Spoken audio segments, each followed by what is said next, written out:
Her Majesty, 95, plans to celebrate Christmas with the rest of the firm at Sandringham this year. The monarch has cancelled all in-person engagements outside palace walls since mid-October, and was forced to miss Remembrance Sunday tributes at the Cenotaph. She has continued to carry out some in-person audiences with dignitaries and honorees. However, it is believed Her Majesty will travel to the Norfolk residence on or around Friday, December 17. Visiting last month, she took a 50-minute helicopter journey from Windsor, but a traditional journey by train from London to King's Lynn has not yet been ruled out.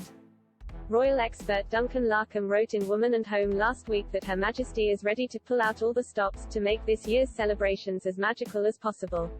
Her recent visit, authorized by doctors after they had advised her to rest for a prolonged period, was believed to have allowed her to oversee plans for the Christmas period.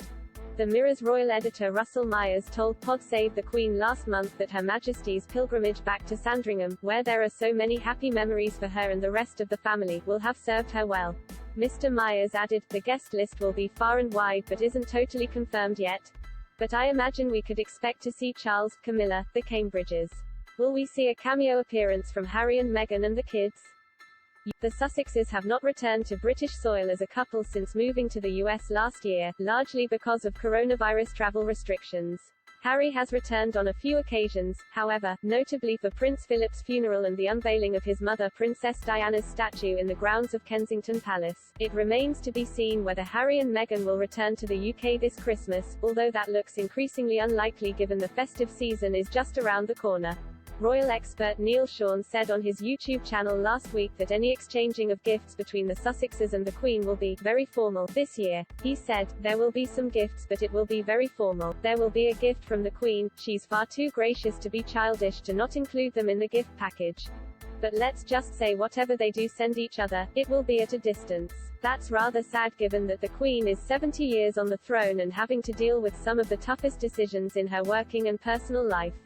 Royal expert Jonathan Sacerdoti told Express.co.uk earlier this month that the Queen would like to have him, Harry, there. He said, I can see why it's very difficult for them to be able to come back for Christmas, but also it could be a great opportunity for some bridge building and for some family healing, and I think that they would probably want that and the rest of the family would probably want that. He added, the Queen hasn't met Lilibet and it would be a good opportunity for that. Mr. Myers echoed this on Pod Save the Queen, saying that the Queen loves the family time associated with the festive period.